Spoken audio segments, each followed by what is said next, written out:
Bonsoir, monsieur Asselineau. Bonsoir. Bonsoir. Bonsoir. Et merci d'être avec nous. Il y a eu beaucoup de fougue dans cette émission avec nos deux premiers invités. J'ai l'impression que, même si vous êtes déterminé dans vos convictions, ce sera peut-être un peu plus rond avec vous, je ne sais pas. Mais moi, je suis candidat à l'élection présidentielle. Et le président de la République, il a pour premier devoir d'être l'arbitre.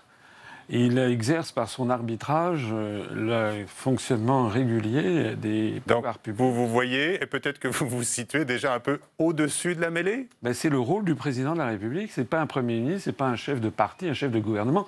Normalement, quelqu'un qui est candidat à l'élection présidentielle doit veiller à rassembler les Français. D'accord. Les deux prédécesseurs qui sont passés avant moi passent leur temps à essayer de diviser les Français. Ouais, qu'est-ce que vous en avez pensé, là, sincèrement Sincèrement, je trouve que Mme Arthaud et puis le représentant de Mme Le Pen passent leur temps à essayer de diviser les Français au moment où il faut les rassembler. Sur l'Europe, vous avez des points communs avec eux? Sur l'Europe, on a évidemment des points communs. D'ailleurs, je vous rappelais, lors du débat qui a eu lieu avec les 11 candidats, en réalité, finalement, pratiquement tous les candidats avaient des choses à reprocher à l'Union européenne. Pratiquement tous. Il n'y en a aucun qui a trouvé que c'était formidable. Ouais. Même M. Macron et même M. Fillon, qui sont les plus... Tout le monde est d'accord pour dire qu'on peut améliorer l'Europe. Alors tout le monde est d'accord pour critiquer. Voilà. Après ça, il y a trois catégories. Il y a ceux qui disent, finalement, en gros, on va continuer comme ça. Ça, c'est M. Fillon, M. Macron. Et puis, il y a ceux qui disent... La deuxième catégorie, ce sont ceux qui disent, on va renégocier les traités. C'est notamment Mme Le Pen, on vient de voir encore M. Bay le confirmer, c'est M. Mélenchon, et puis c'est M. Cheminade, c'est M. Dupont-Aignan. Et puis la troisième catégorie, il n'y en a qu'un, c'est moi. C'est la sortie. C'est celui qui dit qu'après 60 ans, on ne peut plus, 60 ans de construction européenne, on ne peut plus modifier les traités. Concrètement, on pourrait toujours théoriquement, mais concrètement, on ne le peut plus. La situation est une situation de blocage. Et dans cette situation, en adulte, on va faire ce que font les Britanniques, qui sont un grand peuple.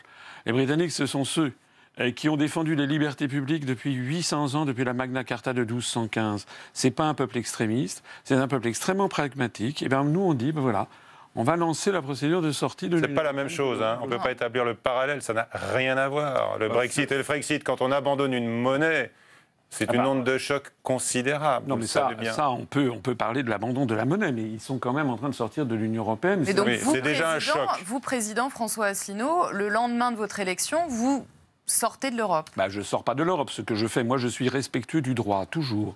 Et donc, je lance la procédure de l'article 50 du traité de l'Union européenne, comme vient de le faire Mme Theresa May. Sans consulter les Français, outre mesure. Pourquoi je consulterai les Français? Je ne vais pas leur demander ensuite par référendum s'ils sont d'accord pour que je mette en œuvre le programme pour lequel je viendrai d'être élu. Vous considérez que c'est un référendum de fait?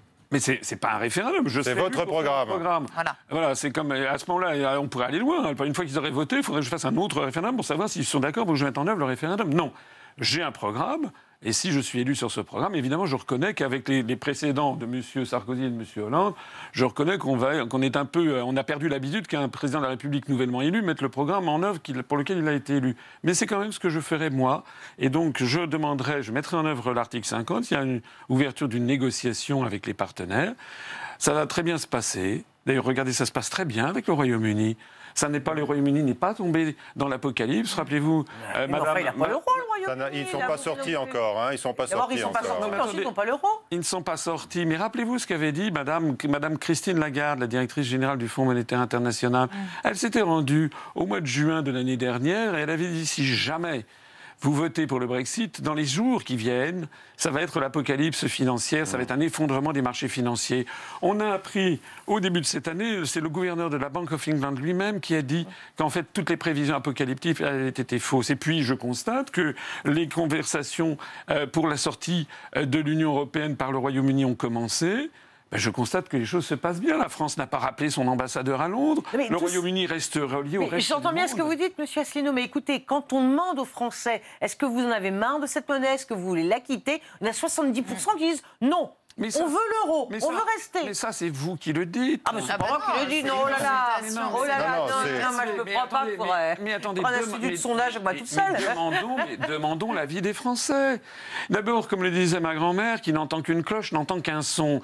Ça fait maintenant des années que l'on explique aux Français, sans jamais que cette affirmation soit contredite, que sortir de l'euro serait une apocalypse. Moi, je dis que c'est pas vrai. Je dis que c'est en restant dans l'euro que nous allons vers l'apocalypse, parce que l'euro va de toute façon exploser. Et j'explique que sortir de l'euro, ça n'est pas difficile, c'est beaucoup plus facile de sortir de l'euro que d'y entrer. Ben regardez, Madame Lagarde, elle annonçait, vous venez de le dire, Madame Lagarde, la présidente du FMI, disait ça va être l'apocalypse si vous sortez de l'Union européenne, disait-elle aux Anglais. Bah, je pourrais vous dire la même chose. Vous nous annoncez l'apocalypse, si nous on sort de l'euro, c'est peut-être la même chose. Peut-être que vous êtes un peu le Lagarde. Non, moi j'annonce pas du tout l'apocalypse si on sort de l'euro. C'est ce que vous venez de dire, hein? Non, j'annonce l'apocalypse si on y reste. Oui. Mais moi j'ai des arguments. Oui, pardon, enfin. L'apocalypse, si on ne sort pas de l'euro. Voilà, c'est ça. Mais moi j'ai des arguments, j'ai des arguments solides et techniques pour le faire valoir. Figurez-vous que depuis 1999, la compétitivité entre l'économie allemande et l'économie française s'est creusée de 21%, excusez-moi, en faveur de l'Allemagne. Ça veut dire que l'euro est une monnaie qui est une cote. C'est bon pour les Allemands alors? L'euro est une cote mal taillée entre les pays. L'euro est trop bon marché pour l'économie allemande. Alors peut-être que c'est le réformer, il faut réformer l'euro, peut-être pas en sortir. Pourquoi sortir, forcément? Attendez. L'euro est trop bon marché pour l'économie allemande, ce qui fait que l'économie allemande dégage des excédents commerciaux de 247 milliards d'euros. Ils sont devenus le premier excédent commercial mondial devant la Chine. Et puis au même moment, l'euro est trop cher pour l'économie française. Nous dégageons des déficits commerciaux géants. Sauf quand on emprunte sur les marchés. C'est encore pire. Là, je parle des déficits. On est tellement endettés. L'Allemagne est encore plus endettée. Mais d'accord. Mais... La Grèce, l'Italie, et l'Espagne et le Portugal sont encore plus dans une situation encore plus difficile. Et puis surtout, comme nous avons perdu notre compétitivité externe, qu'est-ce qu'il faut faire? La seule possibilité, puisqu'on n'a plus la monnaie pour corriger le taux de change externe, c'est ce que les économistes appellent une dévaluation interne, c'est ce que réclame la Commission européenne, c'est-à-dire la démolition de notre droit du travail, c'est-à-dire la baisse du SMIC, voire sa suppression, c'est-à-dire l'ubérisation généralisée de la société. Est-ce que c'est ça que veulent les Français? Et c'est aussi la montée inexorable du chômage. Parce que si l'on sort de l'euro, et je peux vous le prouver, il suffit d'ailleurs de regarder l'étude qui avait été publiée par la Fondation Respublica en 2013, nous pourrons faire baisser le nombre de chômeurs de catégorie A en 2 ans, sans doute d'au moins 1 million, sinon 2 millions de chômeurs en moins. Ça on est obligé de croire sur parole, là, parce que moi, je ne sais pas comment vous y arrivez à ce calcul-là. Ce qui est sûr, si vous voulez, c'est que ce que nous propose, que propose M. Fillon ou M. Macron, par exemple, c'est de continuer la même politique que nous suivons depuis 25 ans. Nous avons eu 1 million de chômeurs de catégorie A en plus sous M. Sarkozy. On en a eu encore 1 million supplémentaire sous M. Hollande. Et on va continuer sur le même chemin. Est-ce que c'est vraiment ça que veulent les Français? Sans offense, pour l'instant, dans les intentions de vote, vous êtes crédité de moins d'1% des intentions de vote. Messieurs Fillon et Macron ont plus de chances de parvenir au second tour, a priori, que vous, du moins sur le papier. Est-ce que vous avez un quatuor, voire un duo de tête aujourd'hui? On est au soir du premier tour. Qui est-ce que vous voulez voir s'affronter? D'abord, je trouve que qui est le plus proche de vos idées? D'abord, ces histoires de sondage, permettez-moi de ne pas y croire. Bon, je connais un certain nombre de vos confrères qui rigolent sous cap quant au sondage, par exemple, sur M. Macron. Moi, je vois que des sondages, quand on va sur Internet... Vous serez qualifié au second tour. Quand on va sur Internet, et que mon nom figure dans des sondages, je fais des scores spectaculaires. Voilà. Et ça se chiffre, c'est pas 1000 personnes sondées par tel ou tel journal, avec ensuite des corrections dont on ignore tout, puisqu'il y a des redressements qui sont effectués sur les sondages. Moi, ce que je vois, c'est que je fais des scores spectaculaires et que je suis sur Internet. Spectaculaire, c'est-à-dire donnez-nous des chiffres. Vous voyez où, alors? Allez, par exemple, sur le site Candidat 2017, où tout le monde peut aller voter. Allez-y, vous verrez, depuis jour après jour, où je figure en tête avec M. Mélenchon. Je signale... Donc ce sera un duel Asselineau-Mélenchon. Je signale... Vous n'allez pas jusqu'à dire, comme Jean Lassalle, je serai au second tour. Je signale que lorsque je fais des réunions publiques, hier à Lille, il y avait 1500 personnes. Et les journalistes qui sont allés le voir ont été sidérés. Je signale que lorsque je suis dans la rue, je suis abordé constamment par des gens qui me disent... On ne dit pas qu'il n'y a pas des gens qui s'intéressent aux idées que vous portez, non, mais parce que hier, j'ai fait rire la salle, si vous voulez, parce que... Pas Jean. Mais entre 1500 personnes et 51%, oui, d'accord. Mais moi, ce que je sais, si vous voulez, c'est que lorsque M. Macron prend la parole, les gens s'en vont en disant... C'est barbant, il n'y a rien. C'est du vent. Moi, ce que je vois, c'est que les gens sont dans une ferveur extraordinaire quand je fais des conférences et quand je fais mes meetings. Voilà ce qui est la vérité. Alors moi, je ne préjuge pas des sondages. Ce que je sais, c'est que c'est extrêmement pervers que de mettre dans la tête des gens qu'il y aurait forcément 4 candidats qui seraient nécessairement élus, parce qu'il y a effectivement des Français qui vont se dire « Ah, je voterai bien pour Asselineau, mais de toute façon, j'ai entendu sur tel ou tel média qu'il n'a aucune chance, donc c'est un pis-aller, je vais voter pour un autre. » La réalité... Lequel est le plus proche de vous, à votre J'en avis? sais rien, ça dépend des gens. Moi, si je suis candidat... Mais si je suis candidat, c'est parce que je suis le seul à proposer ce que je propose. Ah oui, quand on vous écoute, écoutez, j'ai l'impression que c'est un peu vous et les nuls. Écoutez, du point de vue technique, du point de vue de l'expérience professionnelle, je suis certainement l'un des plus grands candidats. Ça, c'est exact. J'ai passé 4 ans de ma vie en cabinet ministériel. J'ai accompagné François Mitterrand en tant que haut fonctionnaire et Jacques Chirac. Il y a aussi des candidats qui ont été premiers ministres aussi. Des candidats, non. Des candidats. Il n'y en a pas beaucoup. Il y en a pas beaucoup. C'est pour ça que je maintiens qu'en termes d'expérience professionnelle, je suis l'un des plus sérieux, celui qui en a le plus, en effet. C'est bien vous, François Asselineau, et les nuls. Non, c'est pas François. Mais attendez, vous allez me reprocher d'avoir de l'expérience professionnelle? Non. Bon, c'est comme après le débat l'autre jour, j'ai été recardé par des humoristes sur le fait que j'avais cité des articles des traités. Bon. Eh bien, figurez-vous... Pas encore. Si vous avez cité l'article 50 pour la sortie de l'Union, mais c'est tout, là. Vous vous êtes retenu. Vous êtes sur la retenue, désormais. Les humoristes ont un poids sur vous, monsieur Asselineau. J'ai cité plusieurs articles. Mais quand vous montez à bord d'un avion, vous préférez que le commandant de bord, il sache comment fonctionne l'avion, il connaisse le code de pilotage, ou que ce soit un novice? Ils sont incompétents pour vous, les autres candidats? Écoutez, ce sont des gens, je suis désolé, il y a beaucoup de candidats qui n'ont aucune expérience professionnelle et qui ne savent pas de quoi ils parlent. Par exemple, sur l'euro. Normalement, nous serions dans une vraie démocratie, on aurait réuni tous les candidats, et puis on aurait parlé de l'euro, mais de façon approfondie, parce que c'est un sujet extrêmement technique, qui nécessite en effet qu'on s'y arrête. Malheureusement, on a un système avec extrêmement superficiel. Alors il y en a qui font des spectacles, qui font des shows, et puis on laisse entendre aux gens, on fait des promesses de Père Noël, et puis voilà. Mais le problème, c'est que une fois que les flonflons se sont arrêtés, les traités restent. Et les clauses des traités restent. Lorsque M. Mélenchon, par exemple, fait des promesses dans tous les sens, il y a là 80% de ces promesses qui sont inapplicables dans le cadre des traités de l'Union européenne, qu'il ne veut pas dénoncer. Il propose simplement de les renégocier.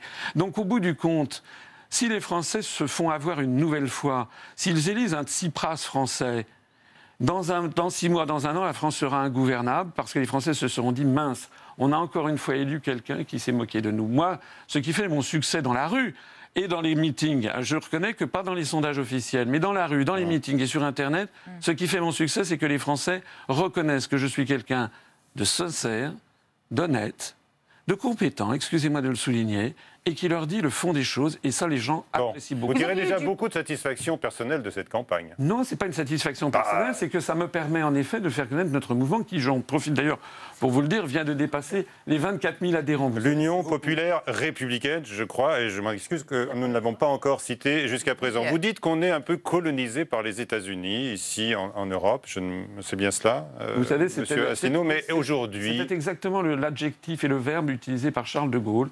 Oui. Il disait ça à Alain Perfit en disant le problème qu'il y a maintenant en Europe, après avoir accordé leur indépendance à nos colonies, c'est que nous allons nous-mêmes réclamer notre indépendance. Oui, mais alors heureusement aujourd'hui que l'Union européenne se dresse dans son ensemble pour résister aux assauts de Donald Trump, qui peut-être aimerait nous voir disparaître. Non, mais écoutez, qu'est-ce que c'est que cette histoire? L'Union européenne est placée... la France seule aurait un peu de mal à peser contre les États-Unis, non? Ah, vous croyez, parce que vous croyez que l'Union européenne pèse contre les États-Unis? L'Union européenne est placée par l'article 42, je suis désolé, du traité de l'Union européenne. Oui, mais c'est vrai, mais... Bah oui. Eh oui, je connais mes dossiers, excusez-moi. Oui. Ah, ça, je crois que tout le monde le sait. Placé par l'article 4. Mais oui, mais si vous préférez des ignorants, c'est votre problème. Mais vous savez, les Français préfèrent les gens qui savent de quoi ils parlent. Nous sommes placés par l'article 42 du traité de l'Union européenne sous la tutelle de l'OTAN. Or, l'OTAN est dirigée depuis Washington. La meilleure preuve, c'est que pour sortir de l'OTAN, je me suis renseigné, c'est l'article 13 du traité de l'Atlantique Nord, il faut écrire au gouvernement des États-Unis d'Amérique à la Maison-Blanche. Donc ne venez pas de me dire que l'Union européenne sert de contrepoids aux États-Unis d'Amérique. C'est le contraire qui est vrai. La France est devenue désormais l'un des satellites de Washington. C'est d'ailleurs perçu comme tel par les Français et par le monde entier, vous savez. Nadège. Alors, oui, non, mais même si les sondages ne disent pas la vérité, comme vous nous dites, pourquoi il reste quand même qu'il y a une tendance et que vous ne serez probablement pas, je ne veux pas me fâcher avec vous, surtout M. Asselineau, mais vous ne serez probablement pas notre prochain président de la République. Il ne l'a pas prétendu. Or, vous avez une expertise, ça tout le monde le reconnaît, sur l'euro, sur l'Europe. Pourquoi est-ce que vous n'alliez pas avec un candidat qui, lui, a des chances d'être président de la République? Vous pourriez peser peut-être davantage que vous ne le faites aujourd'hui en étant un candidat crédité de 0,5 à 1, bon, allez, même 3%. Madame, je ne fais pas de la politique comme on fait, c'est pas de la politique aérie. La politique, c'est une question de faire avancer ses idées. Laissez-moi répondre. Je fais de la politique de façon sérieuse. Les personnalités, je ne sais pas à qui vous pensez, sont en train de mentir aux Français. Parce qu'il n'y a qu'une seule façon de dire que l'on sort de l'Union européenne, c'est dire je sors de l'Union européenne par article 50. Toutes les autres sont des faux fuyants qui sont en fait pour gagner du temps et pour ne pas sortir. Madame Le Pen, Monsieur Mélenchon, Monsieur Dupont-Aignan, Monsieur Cheminade ne proposent pas ce que je propose. Et comme c'est pour moi l'absolue nécessité de sortir de ça, ça n'a aucun intérêt d'aller faire alliance avec les uns ou les autres. Vous prétendez donc seul souverainiste authentique, même si vous n'aimez pas ce vocable-là, je crois, de souverainiste. Non, oui, alors, oui. on va parler peut-être juste, parce qu'il reste peu de temps. J'ai pas dit que j'étais le seul souverainiste authentique, c'est vous qui placez ça. Ah ben, je sais pas, vous dites que les autres, ils promettent la sortie de l'euro, mais que c'est pas vrai. Il n'y a pas de façon de faire de circonlocution. Je suis le seul qui propose de sortir de l'Union européenne, de l'euro et de l'OTAN. L'actualité internationale, le groupe État islamique contrôle désormais moins de 7% du territoire de l'Irak, cela grâce à l'action de la coalition internationale. Est-ce que vous vous en félicitez oui, de cette action de la coalition internationale contre le groupe État islamiste? Est-ce que vous estimez néanmoins toujours que c'est la CIA qui est derrière le terrorisme islamique? Écoutez, vous savez ce qui s'est passé en ce moment? Vous connaissez Gulsi Tabat? Oui, vous le citez régulièrement. Non, c'est une femme d'abord. C'est une démocrate, c'est une représentante démocrate aux États-Unis, et qui, avec 8 autres représentants, démocrates ou républicains, a déposé un projet de loi pour demander que les États-Unis cessent de financer le terrorisme, notamment Daesh et l'État islamique. Donc allez vous en renseigner à la Chambre des représentants. Donc vous dites aujourd'hui que les États-Unis financent Daesh et l'État islamique? Je dis que là-dedans, d'abord je ne suis pas seul à dire qu'il y a des financements bizarres qui sont arrivés. Je ne suis pas le seul à dire que Daesh et l'État islamique utilisent des armes qui sont des armes américaines, des armes britanniques qui transitent par la Turquie. Allez vous renseigner. C'est quand même assez curieux, c'est vous les journalistes. Moi je suis quelqu'un qui lit les journaux, figurez-vous. Eh bien moi je dis que si l'État islamique et si Daesh ont été écrasés, c'est aussi, excusez-moi de le souligner, par l'intervention russe. C'est quand même ça qui s'est produit. Alors, vous avez les preuves. Là, il y en a eu aujourd'hui qui ont été apportées par la Turquie à propos de cette bombe chimique, ces bombes chimiques qui sont tombées sur un village rebelle en Syrie. Les analyses effectuées sur les blessés ont permis de confirmer que c'est bien du sarin, donc ce puissant gaz, qui a été utilisé. Donc là, vous reconnaissez, là, ce soir, que la responsabilité incombe à Bachar el-Assad? Absolument pas, parce que Toujours pas. D'abord, non, parce que je ne sais pas. Ce sont des enquêtes qui sont extrêmement longues. Il y a eu, vous vous rappelez, le massacre de la Ghouta en avril 2013. Oui. Il a fallu attendre 2017. Et là, vous allez me sortir encore des sources américaines qui remettent en cause... Non, mais c'est le les rebelles. Excusez-moi, c'est l'université de Harvard, c'est le Massachusetts Institute of Technology, c'est-à-dire une des institutions les plus prestigieuses des États-Unis, qui a dit, voici quelques semaines, que c'était très probablement le massacre de la Ghouta, après 4 ans d'enquête, que c'était très probablement les forces rebelles. Donc moi, je ne prends pas parti. Mais moi, je suis étonné que l'on prenne parti alors qu'une affaire vient à peine d'apparaître pour un camp contre l'autre. Moi, j'écoute toutes les voix, j'écoute ce que disent les Américains, j'écoute ce que disent les Russes, et je demande qu'on applique le droit international, c'est-à-dire que l'on mène une enquête internationale. En tout cas, il y a une chose qui est certaine, c'est que là-dedans, il y a quelqu'un qui a violé le droit international de façon absolument sûre et certaine, puisqu'il l'a revendiqué, c'est Donald Trump. Puisque un État, sous le droit international, un État n'a pas le droit d'en agresser un autre, comme ça, sans avoir le feu vert du Conseil de sécurité des Nations Unies. Qu'est-ce que vous dites sur les crimes de guerre qui ont été commis? Et par qui?